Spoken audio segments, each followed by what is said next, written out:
আসসালামু আলাইকুম ওয়া রাহমাতুল্লাহ। দেশ ও প্রবাসে দূরে ও কাছে সম্মানিত দর্শক ও শ্রোতা মণ্ডলী, আপনাদেরকে জানাচ্ছি আন্তরিক অভিনন্দন এবং মোবারকবাদ। শুকরিয়া আদায় করছি মহান আল্লাহর দরবারে, যিনি আমাদেরকে আজকে পর্যন্ত ভালো রেখেছেন, সুস্থ রেখেছেন, সুন্দর রেখেছেন। আলহামদুলিল্লাহ। দরুদ ও সালাম পেশ করছি প্রিয় নবীর প্রতি সাল্লাল্লাহু আলাইহি ওয়াসাল্লাম। আজকে যেই সময় আমরা আপনাদের সামনে কথা বলছি, এমনই সময়ে বাংলাদেশের 10টি জেলা বন্যা কবলিত হয়ে মানুষের হাহাকার, আর্তনাদ, চিৎকার, বিভীষিকাময় জীবন আমাদের পরিলক্ষিত হচ্ছে। গত কয়েকটা দিন হলো মিডিয়ার দিকে আমরা যখনই তাকাই, মানুষের একতলা বিল্ডিং তলিয়ে গেছে, টিনশিট ঘরগুলো তলিয়ে গেছে, মানুষের খাবারের কোনো ব্যবস্থা নাই। হাহাকার, আর্তচিৎকারের কারণে আকাশ বাতাসটা ভারী হয়ে যাচ্ছে। প্রশ্ন হলো, হঠাৎ করে এত বন্যার পানি কোথায় থেকে এলো? এই পানির উৎসটা কি? আপনাদেরকে একটু জানায় রাখতে চাই, সেটা হচ্ছে বাংলাদেশ স্বাধীন সার্বভৌমত্ব একটি দেশ। 1971 সালে এই দেশ স্বাধীনতা লাভ করার পর ভারতের সাথে আমাদের সবচেয়ে বেশি বন্ধুত্ব, কিন্তু বন্ধুত্ব হচ্ছে একতরফা।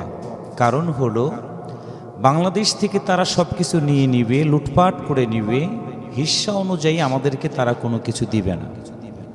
আপনারা জানেন 5ই আগস্ট 2024 বাংলাদেশের একজন স্বৈর শাসক, যাকে গোটা দুনিয়ার মানুষ খুনি হিসেবে আখ্যায়িত করে, শেখ হাসিনা বিদায়ের পরে তিনি পালিয়ে গেলেন ভারতে। নরেন্দ্র মোদীর আশ্রয়ে প্রশ্রয়ে তিনি এখনও অবস্থান করছেন।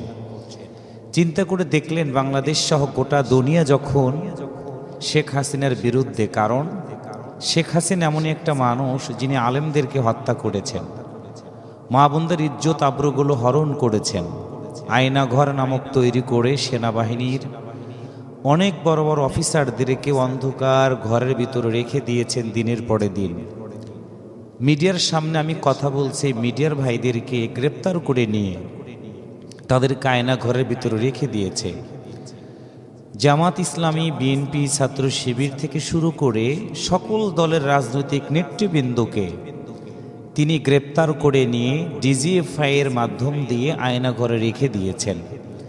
আয়না ঘরের বর্ণনা আপনারা দেখেছেন, টেলিভিশনে, পত্রিকায় পড়েছেন। বিভীষিকাময় একটা জীবন। 2টা হাত বেঁধে রাখা হয়, পা বেঁধে রাখা হয়, ওযু গোসলের কোনো ব্যবস্থা নাই, নামাজের কোনো ব্যবস্থা নাই, খাওয়ার কোনো ব্যবস্থা নাই। পানি যদি চাওয়া হয়, দুর্গন্ধযুক্ত পানি দিয়ে তাদের সাথে এত খারাপ আচরণ করত। আইএমএ জাহিলিয়াতের যুগের লোকেরা এত খারাপ কাজ করতো না, যেটা শেখ হাসিনা করেছে। আজকে ভারত যখন তাকে আশ্রয় দেওয়ার মধ্য দিয়ে চিন্তা করে দেখলো ভারতের মানুষ হয়তো একটু নীরবতা পালন করবে, কিন্তু না। বাংলাদেশের ছাত্র জনতা, তরুণ যুবক রাস্তায় নেমে গেল এবং শেখ হাসিনার পদত্যাগ নয়, শেখ হাসিনা বিদেশ থেকে বিদেশে যাওয়ার পরে আবার দেশে আসার গুঞ্জন শুনে ছাত্র জনতা যখন শেখ হাসিনার বিরুদ্ধে একের পরে এক মামলা শুরু হয়ে গেল, ঠিক তখনই ভারতের প্রধানমন্ত্রী নরেন্দ্র বাবু তিনি গেটগুলো খুলে দিয়ে, পানির গেটগুলোকে খুলে দিয়ে এদেশের মানুষগুলোকে ডুবিয়ে মারার ষড়যন্ত্র করলেন। তবে ওনারও জেনে রাখা উচিত, আল্লাহ তাআলাই তো বলেছেন যে আল্লাহ যদি কারো সাহায্যকারী হয়, পৃথিবীর কোনো মানুষ তার কোনো ক্ষতি করতে পারবে না। আপনারা দেখবেন, বিগত দেশ 1971 সালে স্বাধীন হওয়ার পরে কোনো বন্যা কবলিত এলাকায় এইভাবে গোটা দেশের মানুষ ঝাঁপায় পড়েছে উদ্ধার করার জন্য, এটা হয়নি। আজকে আমাদের দেশের সেনাবাহিনী, বিমান বাহিনী, নৌবাহিনী, আবার এক সময় যাদের কলঙ্কের খাতায় নাম, পুলিশ বাহিনীরাও সেখানে গিয়েছে। কিন্তু আনন্দের বিষয় হলো, ছাত্র জনতা আজকে ঢাকা ইউনিভার্সিটিতে, টিএসসিতে ত্রাণ গ্রহণ করার মতো আর জায়গা হচ্ছে না, ত্রাণ রাখার মতো আর কোনো জায়গা নাই। তার মানে কি, দেশের যখন আমি দেখলাম ছোট্ট ছোট্ট 2 বছর, 3 বছর, 5 বছরের বাচ্চারা তাদের স্কুলের টিফিনের টাকাগুলো জোগাড় করে ফেরত দিয়ে দিচ্ছে, ওইখানে জিজ্ঞাসা করা হলো, তুমি এটা দিলে কেন?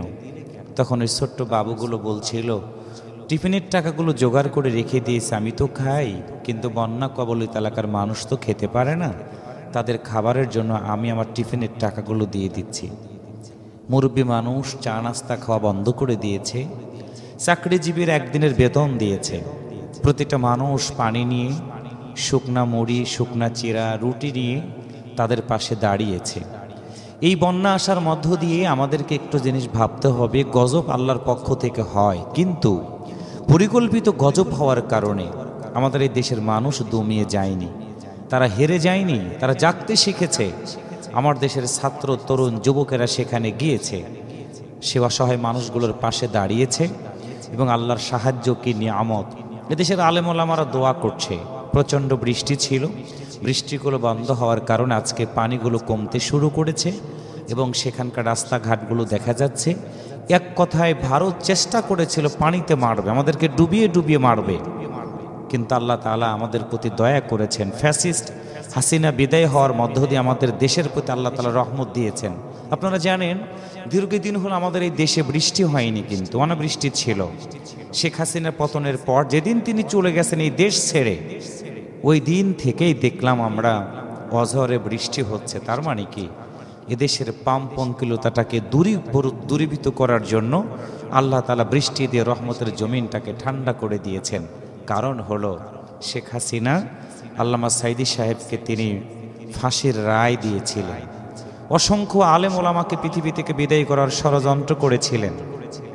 আল্লামা সাইদি সাহেবকে ইনজেকশনের মাধ্যম দিয়ে তাকে পৃথিবী থেকে বিদায় করে দেওয়া হয়েছে। মজলুম মানুষের চোখের পানি আল্লাহর দরবারে কবুল হয়ে গেছে, যার কারণেই ফ্যাসিস্ট হাসিনা বিদায় হয়ে গেছে। আমাদের একটা কথা মনে রাখতে হবে, কেউ যদি ক্ষমতা থেকে পদত্যাগ করে আবার কিন্তু ফিরে আসা সম্ভব, কিন্তু পলায়ন করলে সেখান থেকে ফিরে আসা সম্ভব না। যার কারণেই আমরা হতাশ হব না। বন্যা আল্লাহ তাআলা দিয়েছেন, আমরা সেটাকে গজব মনে না করে আমরা এই শক্তিতে রূপান্তর হয়ে আমরা বন্যার মোকাবেলা করব, আল্লাহর কাছে সাহায্য কামনা করব। আল্লাহ যেন বৃষ্টি না দেয়, রোদ দিয়ে আমাদের এই জমিনটা যেন সুন্দরভাবে শুকানোর ব্যবস্থাটা করে দিয়ে এদেশের মাটি মানুষের সাথে আত্মার সম্পর্ক, যাদের ইসলামটাকে, নামাজটা, রোজাটা ঠিকমতো যেন আমরা আদায় করতে পারি, আল্লাহ তাআলা আমাদের বন্যার হাত থেকে বাঁচিয়ে দিয়ে সুন্দরভাবে তার ইবাদত করার মতো যেন তৌফিক দান করেন। আমিন। আসসালামু আলাইকুম ওয়া রাহমাতুল্লাহ।